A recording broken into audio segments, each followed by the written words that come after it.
Apparently there was not much security because Jack Ruby was in there, but I think he was... The old saying, if only these walls could talk, could be changed in this Kilgore building to if only the items within these walls could talk. Bull riding, yes, sir. And here was the fella. Kilgore's Texas Museum of Broadcasting and Communications spotlights the people and equipment of broadcast's golden age. Everybody has experienced their world through radio or television. We've all been very influenced by what we've seen on radio, heard on radio, or seen on TV.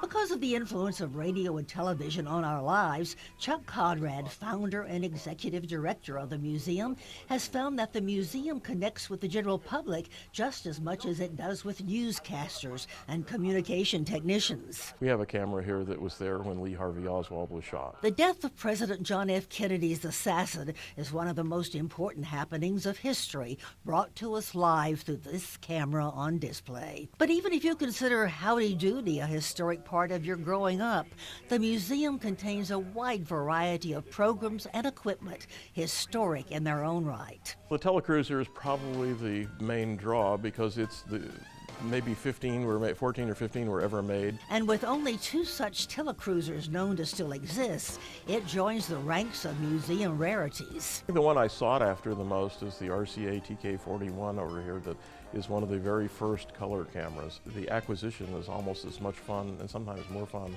than actually owning it. Conrad, who has a background in radio and television and still operates radio stations, started out as a collector.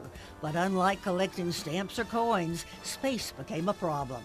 Conrad says when he realized he had over 50 TV cameras stacked in his garage, it was time to make new plans. And then he met Warren, who was as avid a collector as Conrad was. Some of it's Warren's private collection, some of it's mine, and a whole ton of it has just come in since we opened. Even with the 16,000 square feet of room in the present museum, new displays are competing for space. Trucks just keep backing up to our door.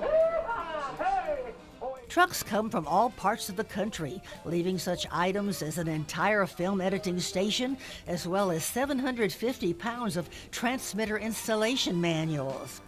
With the importance of communication in our lives, and with avid collectors like Chuck Conrad, the Broadcast Museum will probably not remain a well-kept secret for long. Until next time, from Kilgore, I'm Joan HALLMARK.